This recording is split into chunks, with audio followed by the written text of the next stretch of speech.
Hey, Cleveland Browns, Thursday night. Let's do this. I'm going for a streak on Fox NFL Thursday for 12 in a row. This is just money line winners, which would have paid 155 to 1 if you parlayed it. I know. I'm sick of hearing myself saying it too. So maybe I'll lose this week. I have a decent chance to lose. I'm not telling you who I'm picking just yet. But this line, fellas, it was Browns before these teams played last weekend.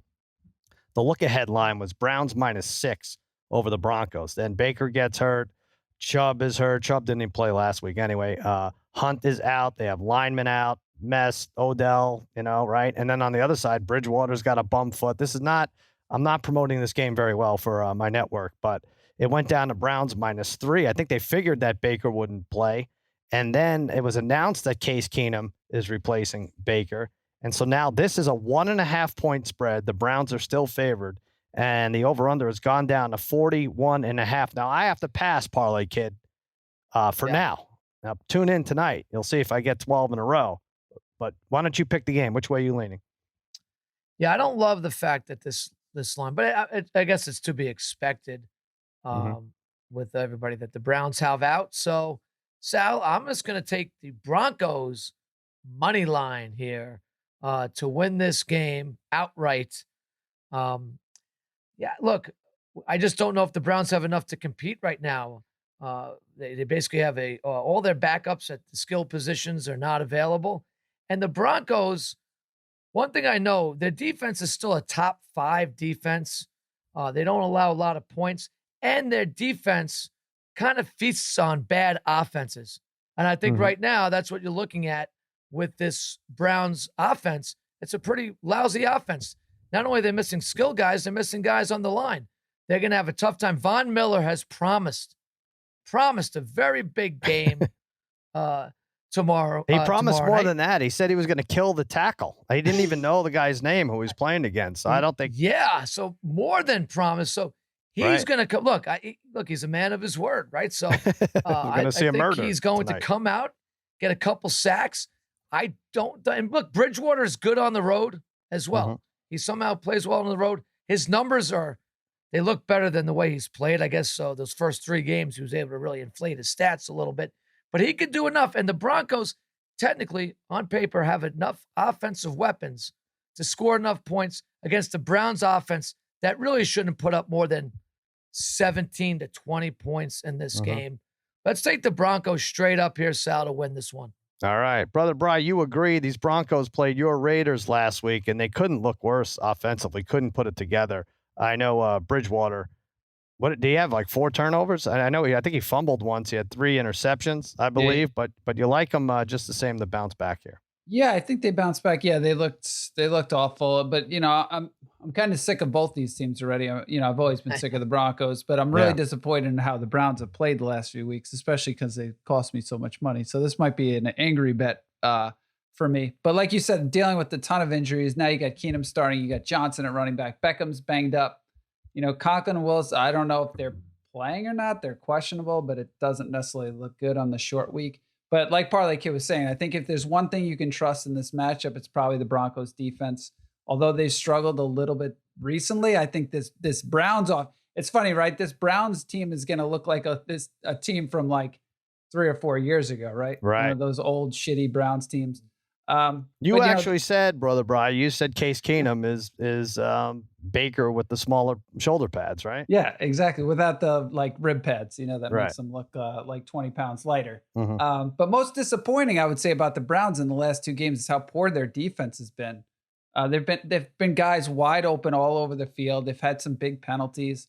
They just haven't. It seemed like they couldn't get stops in either of those games. So I think Teddy Two Gloves makes a few plays. And the Broncos win this one. I think we had the Browns penciled into the playoffs and potentially even winning that division. But, Harry, you want to guess what I'm infatuated with these over-unders, and you can catch them all at FanDuel.com. Get all your action in FanDuel.com/against all odds. Harry, over-under wins for the Broncos. What do you think? I'm going to say right now. Right now. 7. 8.5. Still 8.5. And Cleveland? 8.5. No, 10.5. Wait, you're just going to say what I say? No, 10.5. 10.5 for Cleveland. Brian, you want to go under. They're not going 11. It was 11.5. I took when we did the over, right, Brian? Yeah, when we did the over under in the beginning of the year, I took the under on the Browns. But yeah, I mean, that's high. That's high. Shit. You can go 11-6, and they haven't played the Ravens yet either, right? Even if they win this game, right? 11-6 seems daunting. All right, but Harry, you're going against the grain. I mean, you're going against us. You're taking the favored for now, Cleveland Browns. Yeah, I still have faith in Cleveland. I'm not giving up on them yet. Even with Case Keenum in there, I think he can manage a game well. He's been able to do it in the past. Remember, he has led a team to a championship game, one more than Dak Prescott and Tony Romo combined when he was the Vikings. He does have an NFC championship game to his record. I think this is a type of game where he is going to have to use Austin Hooper. He's going to have to find Njoku, short passes, get down the field. They paid Hooper. He's the highest paid tight end in the league. He had one catch for 4 yards. They got to use him in the offense a little bit more. And like I said, Njoku's been fantastic so far this season. Denver, we mentioned, you guys mentioned the issues that they have. Bridgewater too. I just 2 losses in a row. I think they've been exploited a bit here. Browns still, I think, overall are a better team. The defense bounces back here too. Come on, Garrett, get it going here. Browns minus 125 on the money line. I'm not going to lay the 1.5 here. I'm going to take the Browns money line. Can I ask you what the hell him being in the NFC Championship game has to do with it? Because he was like slotted in as a replacement. Did he win 3 games to get to the NFC Championship? What did he do? He did something. He was there with the Vikings. He beat the Saints. They won 7-0. He beat the Saints. He beat the Saints. Yeah. They won. They were winning 7-0, and then did they score the rest of the way? That was a terrible showing. Yeah, he had the pass to Diggs. Come on. All right, so that's that. Let's go player props here. Minneapolis Miracle. I'm going Tim Patrick over 45.5 yards. He's racked up 344 receiving, averages 57 a game. He's got 3 touchdowns, 34 targets, 25 receptions. They throw him the ball. Broncos ranked 21st in NFL in points scored. They drop back to pass 59% of the time. They run 41%. I just think it's a good number there at 45.5. I like Teddy Two Gloves to have a decent game. I don't want to tip my hand who I'm picking here, but Tim Patrick over 45.5. Harry, there was dozens and dozens of player props out there, but he needed to piggyback on Tim Patrick over 45.5. Go ahead, Harry. I do. I did. Look, our pal Jen Piacenti loves him too. She gave him out earlier in the week in terms of fantasy stats and numbers. He had 65 yards in his only other game before playing Cleveland before, like you mentioned, Sal, 57 a game. He's averaged 65 versus AFC North teams this year. He's played twice in this game, and I think the Browns have given up over 600 yards last 2 games, passing 400 to Herbert 2 weeks ago. So Patrick, who's been an integral part of this offense, I like him over 45.5, just like you.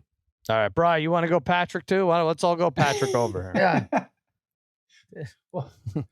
Well, I'm busy in Vegas, man. I'm busy. That was funny when you were basically like, yeah, maybe you don't want to go with Patrick. And he's like, no, I'm sticking with Patrick. Sticks to his guns. You got to, it's a committed dude.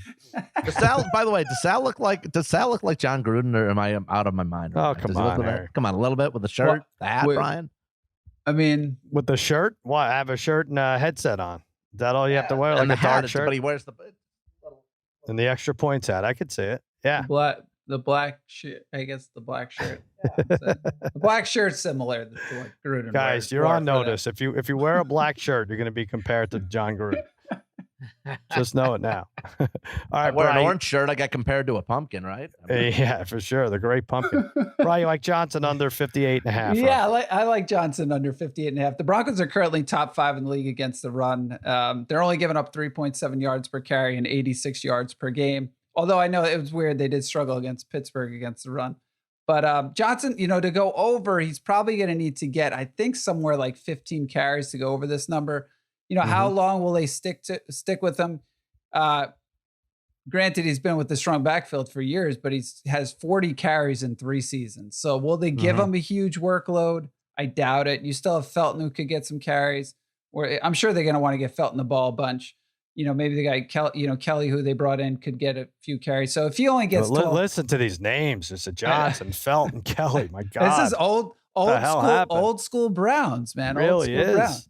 It really is. If he gets 12 to 14 carries, I think this goes under against a good run defense here. You're right, but I mean, this is basically Alex Shiner's Browns we're looking at right now. All right, Parlay Kid. Parlay Kid, you like some offense out of 2 gloves? Well, I do, Sal. I love this prop. Quarterback to get over 1.5 touchdown passes, especially in a game like this when Bridgewater is a plus 134 to go over 1.5 touchdown passes. He has accomplished this in 4 out of his 6 starts so far this year. The Browns in 6 games have given up 14 touchdown passes. So really about almost 2.5 touchdown passes a game against that Browns defense. I think it's a good matchup. I think the Broncos got some receivers here that could, like you said, Patrick and Sutton, Fant, some guys that can really present problems for this Browns secondary. I think Bridgewater goes over this 1.5 and at plus 134. I really like this one. All right. First touchdown, reception or run or well, I guess it has to be a reception or a run. Who will score the first touchdown in the game? We've had some nice luck with these over the last few weeks, whether it's the Monday or Thursday night game. I'm going with Noah Fant at 13-1. He's got a touchdown in every other game. Unfortunately, he scored last week, so probably this is better for next week. But 9 receptions, big game against the Raiders. The only one really who had a big game offensively against the Raiders. The Browns are a little behind the curve in allowing 3 touchdowns to tight ends. So take that into account. And I like him. I don't know. He has a little bit of a bum ankle, but he's a go-to guy down low. 3 touchdowns again by tight ends against the Browns. Noah Fant, 13-1. We like tight ends. We like quarterbacks, Brother Bry, to rush for the first touchdown. You get good odds on that one. Yeah, Teddy Two Gloves at plus 3,400. Now I know, Teddy's he's dealing with some injuries, right, which likely limits his mobility, but he can still move if he has to. This is a guy who had 5 rushing touchdowns last season. He has nothing at this point. It's he's bound to run one in at some point. So I think at 3,400 plus 3,400 is pretty good value. And I do think the Browns have given up, I think, 3 rushing touchdowns to quarterbacks too. So it's something to look at there. And I think plus 3,400 caught my eye. I'm going to go, like I mentioned, David Njoku at 19-1, having a solid season for Cleveland, leads them in yards rushing. Donovan Peoples-Jones had 2 touchdowns for the Browns last week, so I think he'll be targeted a little more by Denver corners. Keenum, like I said, he's going to keep it close, keep it short, and Njoku's the guy to look for, I think. And at 19-1, like I said, having a solid season back from injury, I think that's pretty good value. There you go. All right. Now, Parlay Kid did have, truth be told, Noah Fant to score the first touchdown. I was like, hey, listen, let's change it a little bit because, just to give the fans some variety. And I asked him and Harry. He listened. He did. Good company guy. Parlay Kid. I actually like this one. Good company guy. Wait. Within 30 seconds, too, Sal. Good company. That's right. Good That's company right, guy or suck up. I don't know. Joel, you want to take that one? I don't know. Who's the suck up? You made the same pick as me. It looks like you're the suck up. You're red hot. What do you want? Red hot. All right. Sounds like a suck up. Good right stuff. Now. All right, I'm going to take Cortland Sutton at 8-1, Sal. He's scored the last 2 weeks. He's been targeted 25 times over the last 2 games. He's emerging as a top flight receiver, quite frankly. I think Bridgewater will look for him. He's a very large, imposing figure as a receiver. I think he can certainly go up and get a ball over any of these Browns defensive backs. I think he's going to look for him early and often in this game as well. So let's not get too tricky here. Let's keep it simple. As I've said, take 8-1 Cortland Sutton, first touchdown.